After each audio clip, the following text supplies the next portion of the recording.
Ви знаєте, да, деякі люди, звісно, відсіялися зразу ж, а деякі, наоборот, ми стали більш згуртовані. Нас воно як об'єднило те лихо, яке до нас приїхало, як ото кажуть, чи прилітає. І тому да, ми стали як наче рідні люди, хоча ми не рідні. Коли звучить сирена, треба прятатися в табор, у підвал, у погреб та бомбосховище.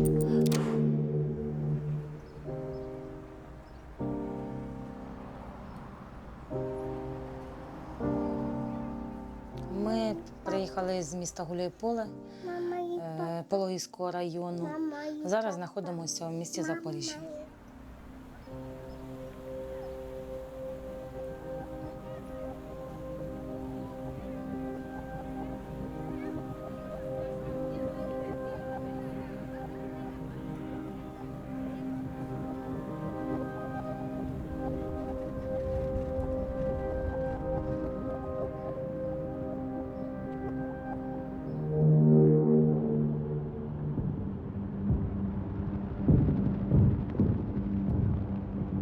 В Гуляйполі йдуть бойові дії, через які ми змушені були виїхати. Виїхали ми 18 червня до міста Запоріжжя.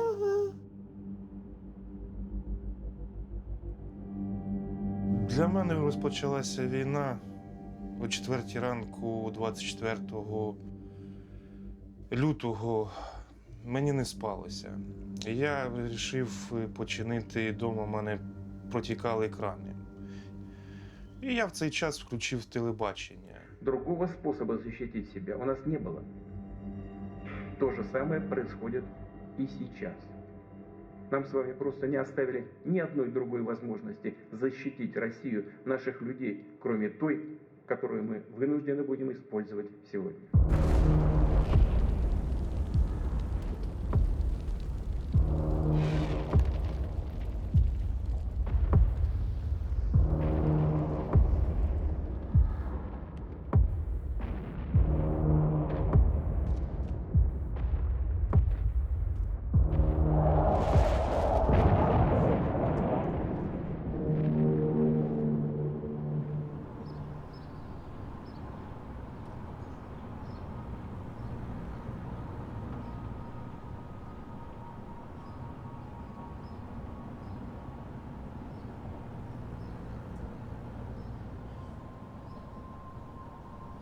В нас в тому будинку, де ми проживали, не було ніякого підвального приміщення чи такого приміщення, яке могло нас захистити. У нас сім'я складається з 3 діток, чоловіка і мене. Є старша дитина, якій 15 років, її звуть Таня. Є середня дитина, яку звуть Даша, їй 9 років, і найменша – це Аня. Їй 3 роки почти.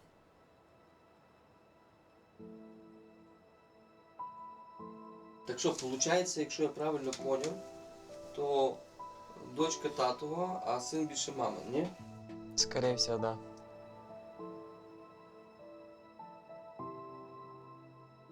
Дітей ділити не можна, вони обоє наші.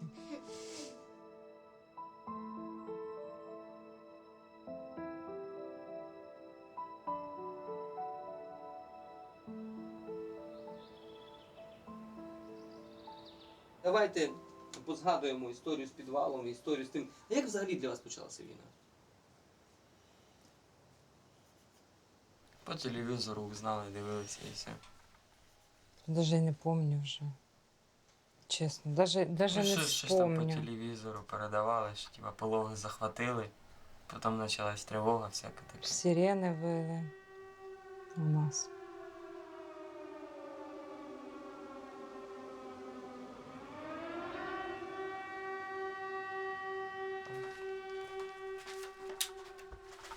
У нас кухонька тут така. Тут ми готували. Ну, спускаюся по сходам, по прямій йде така невеличка кімната, де ми обустроїли таку маленьку кухню. По центрі стояв стіл длинний такий, А коли повернеш направо, виходить, ступеньок, у нас іде коридорчик маленький, а потім велика одна кімната. З правої сторони спали нещадим сім'я, зліва, зразу як заходиш, спала наша сім'я. І ще там були ліжка, де спали ще 3 сім'ї недалеко від нас.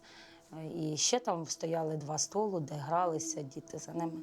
Виїжджали під пулями, забрали дітей, за 2 часа зібралися і виїхали одразу в Запоріжжя. 2 машинами. Оце ж Мисяки і Нещадим. Ми виїжджали вдвох. Для мене це був самий страшний. Я переживала, як я вивезу дітей, коли тут бахкає все. Получається, як в підвал тільки спустилися. Йота вроді би якби і готували, як бомбоубіжище. А тільки так, ну просто поприбирали. Так елементарні речі, там пару лавочок, несколько кроватей. А потім, як оказалося, всі, що ми туди не влазили. Було дуже холодно, світла не було. І світла, те, що ми змогли були знайти, так це свічки, які використовували, розтягували, тому що боялися, що їх не вистачить до ранку. Тоді пропало світло, почали щось видумувати, робити проводку, акумулятори з машин зносити, якось обустраюватися, кроваті шукати. Обустраювались. Кожен вечір робота була. Хто балон притягнув з дому, хто газову плитку, в кого що які акумулятори, батарейки, свічки. Все, що можна було. В перший день спали, дітям постелили на кроватях, всіх дітей на одній кроваті сложили, а дорослі спали на лавочках.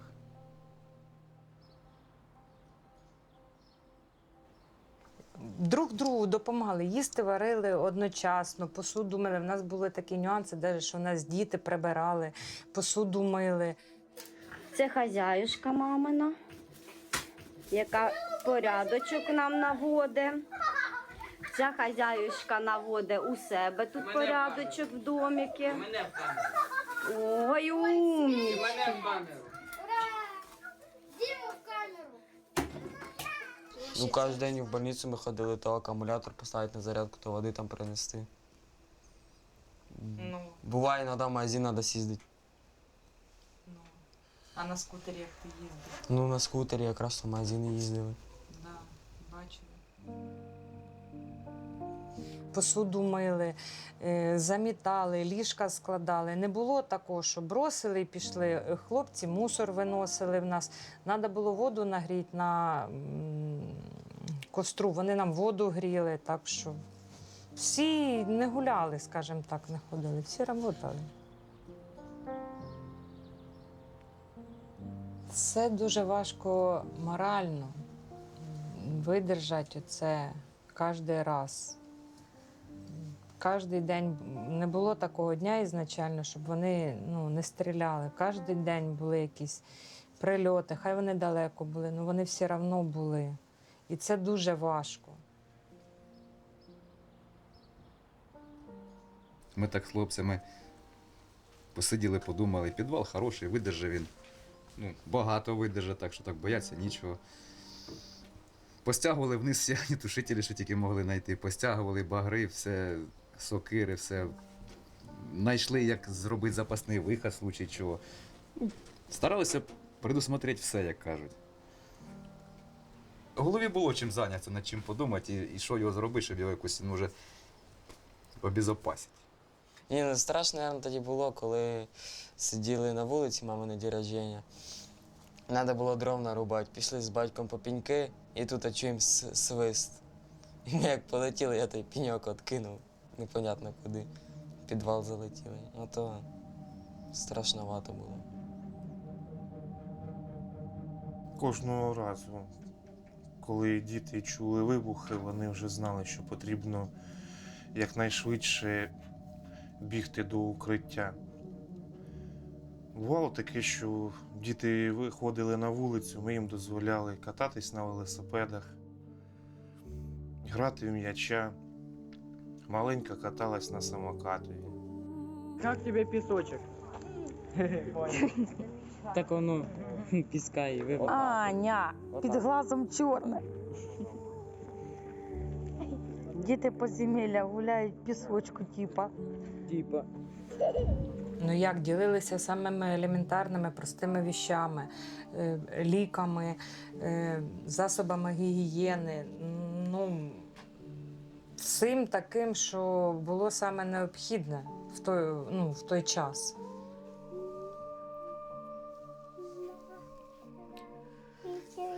Ну, насамперед, мабуть, хотіла б я подякувати своєму чоловіку. Я його дуже кохаю, він молодець, він нас дуже підтримував.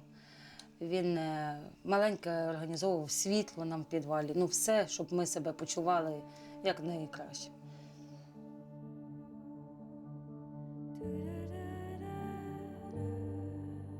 Більше стали дружнішими, тому що в підвалі жив наш колектив, наші працівники.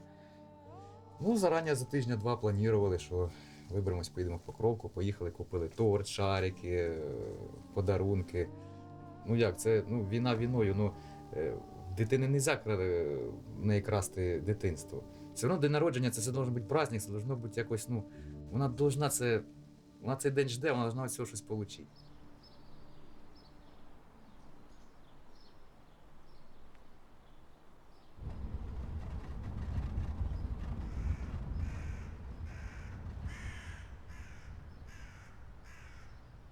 Ну, поки тихо було, їздили, була можливість поїхати в Покровку, ми брали То кому було 9 років? моїй дитині.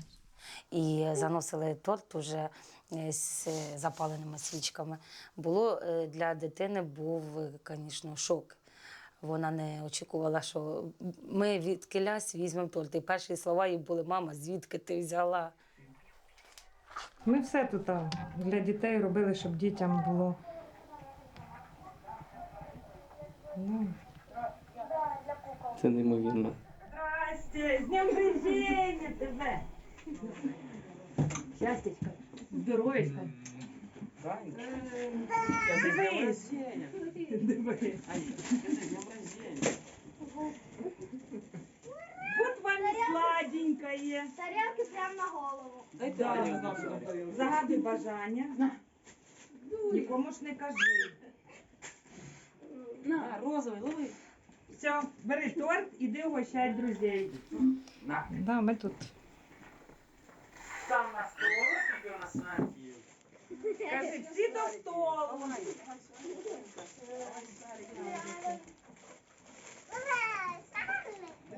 Оце Ані роботи. Я розрізала торт, дала всім по кусочку, задула свічі. Ми задавали свічки, грали з шариками. Потім ми поїли і пішли до нас на кровать. У нас кровать була велика, двохспальна. Ми висипали туди всі шарики. І почали їх розкидувати, хто куди. Ну, це дуже було таке приємне як удивлення їй, що в неї такий подаруночок. Нічого, поздравили, свічки, все як має бути. Хоч саме елементарний той мінімум, який потрібен дитині для щастя. Хто що подарив? Да. Подарунки дарували. Бабушка подарила картину навіть по номерам, стоїть у них в кімнаті. Ну, було таке, що ми сідали в місті з ними, малювали. Було таке, що їх просили, щоб вони нам допомагали поприбирати, там, позамітати, десь щось нам піднести, чи ми їм старалися їх відволікати. Костюм. Я з Дашою постійно рисували, там, друкували. Постійно строїли якісь халабуди, щось придумували, якусь ігру. Девчонки, що у вас там? Хто у вас там живе? Хрюшка. Собачка. У мене корова. Джесіка. Угу. У нас Настя. Ой, так у вас тут цілий домик. У мене тут золото можна кушати, тут лежить Кока-Кола і молоко. Наклейка в виді свинки і в виді дівчинки. Це я малювала квіти. Дуже гарно. Це я малювала котиків. А що там написано? Любов. Любов. Це я малювала дерево. А чого воно червоне? Це весна. Ти хотіла, щоб весна прийшла скоріше? Да. Сонечко дуже гарне. А що там намальовано? Це я сама придумала. Слухай, ти дуже гарно малюєш. А що тут намальовано? Що це таке? Це як клякси. Клякси.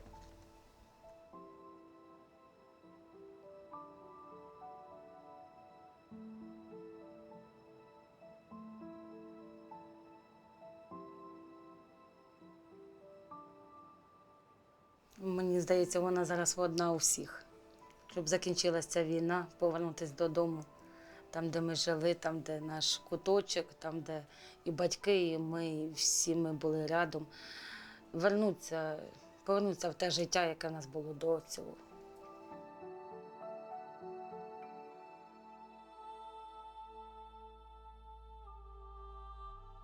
А скажи, є в тебе мрія? Да. А яка?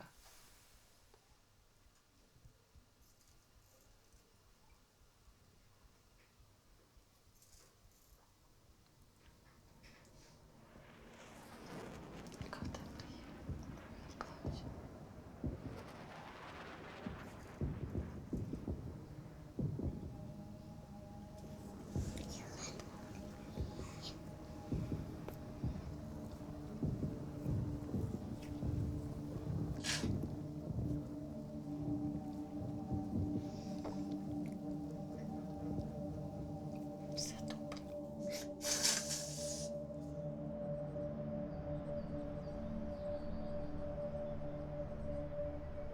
Сиділи, як почалась сирена, не обратили якось внимання, потім як бахнуло, всі залетіли в підвал. Дом там людям прилетіло якраз, виходить, між двома верхніми квартирами. І плита лопнула, і там, звісно, у людей похуже. Балкони порозворотило, і кришу розкрило.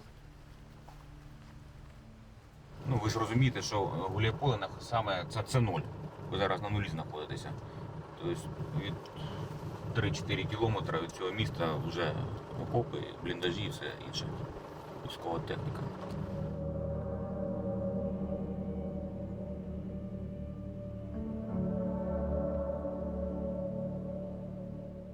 Під балконом гараж, світ проведений з квартири. В підвалі сидим, сусід дзвонить. Каже, після ночного обстрілу, каже, ти знаєш, що у тебе дверей немає в підвалі, чи в гаражі. Кажу, в смислі, що випали? Каже, да. Кажу, вітром здуло? Да. Кажу, я поняв, зараз прийду.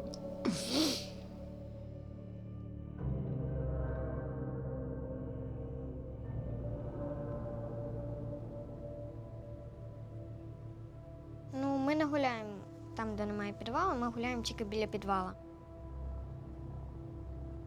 Не обращав якось внимання, а потім як сильно почали, тоді вже заходили в підвал самий.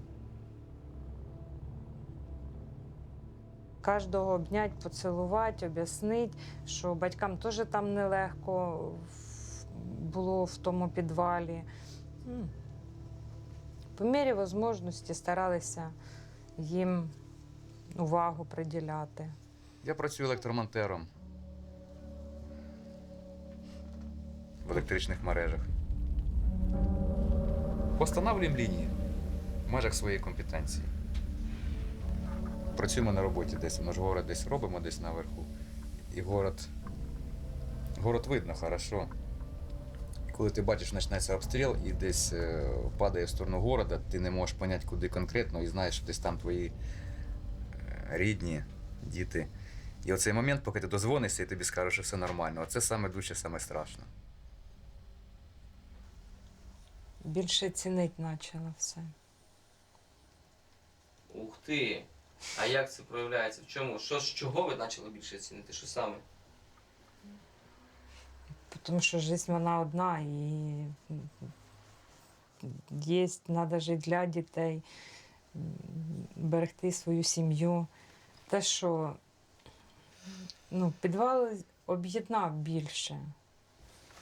Більше, дружніші ми. Ми були дружною сім'єю, але ми стали ще дружніші. Більше поваги почали приділяти друг другу, допомагати друг другу.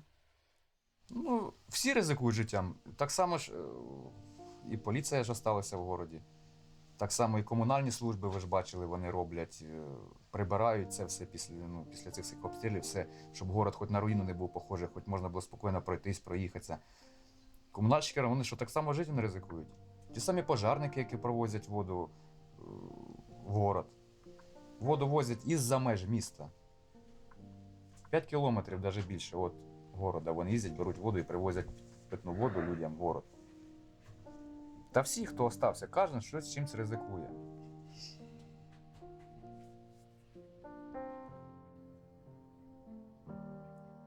Хочеться миру. Хочеться повернутися до свого рідного дому, своє рідне місто, яке ми завжди мріяли покинути, шукаючи кращого його життя. А з війною ми зрозуміли, що все-таки там, де ти родився, там є твоє найрідніше, найулюбленіше місто. Навіть люди, які ми просто по роботі общалися, добре утро, до свидання, так ми стали, можна сказати, сім'єю. Стали однією великою сім'єю. Нас було, по-моєму, саме більше нас жило 22 чоловіка в підвалі. І ми як одна велика сім'я. Самий страшний день був, це коли вночі прилетів вистріл нам в дах. Начало 4-го ми почули перві 2 вибухи, ми зрозуміли, що це було неподалік. Ми всі спали. Пройшов спочатку перший приліт ракети по сусідству. Було дуже чутно, і я зрозуміла, що буде щось ближче, щось хуже. І я зразу ж до дітей ближче лягла. Злякалась, думаю, хоч би видержала це приміщення, хоч би не впало в потолок, це все над нами. Щоб у нас, звісно, бомбосховище там було, там був не просто погріб. Все одно переживали, що воно давно дуже построєне і чи видержи. А 3-й прийшовся іменно в нашу будівлю. І це було дуже страшно. Та хвилина, та секунда, мабуть, ті переживання за дітей, за себе, за тих, хто поруч, другі сім'ї, які біля нас, діти інших сімей також дуже злякалися, плакали всі, так само і батьки, всі ми.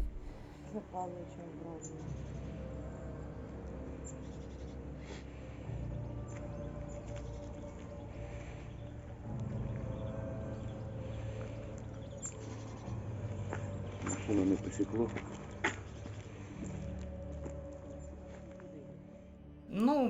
Страшно, кожен раз страшно. Страшно мені вже стало за дітей останній раз, коли 2 рази ж були приходи. Боялись зовсім вийти на вулицю. Ми боялися побачити наслідки того, що там було. Коли ми всі сиділи, і ми сиділи всі на одній кроваті із-за того, що зразу бух-бух-бух-бух. Гриміло, бухкало, це дуже страшно було. То було найважче, мабуть, ситуація, то що діти дуже плакали, здригалися, ми також усі. І запомнилося, мабуть, на все життя.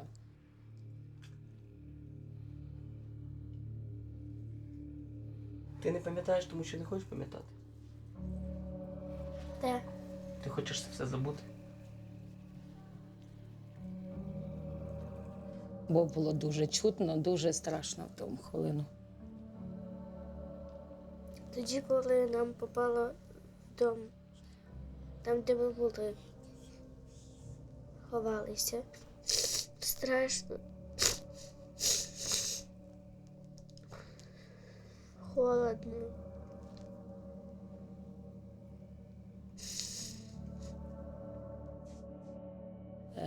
І як ми вийшли на подвір'я, тоді побачили, що нас даху немає над нами. Та бомбосховище просто нас спасло, ну, як прикрило також. От тоді так і навіть задумалась, чого я не виїхала раніше. 17-го нам попало, 15 минут первого нам в кришу попало. І без 26, 18 числа нам в двір попало. Все, я сказала, я вже тут сидіти не буду. І, звісно, я схватила дітей і ми поїхали.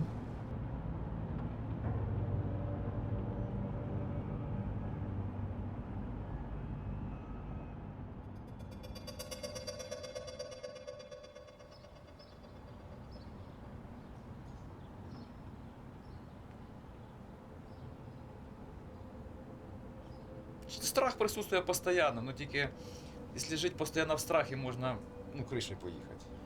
Тому що просто сидіти і труситися, це невозможно. Старалися дітей відвлікати, чимось зайняти, і собі щось зайняться. Тому що воно щось робиш, швидше, проще. Время таке. Ми аби просто сиділи, трусилися, ми б там стільки не просиділи. І не создали б собі такі условия.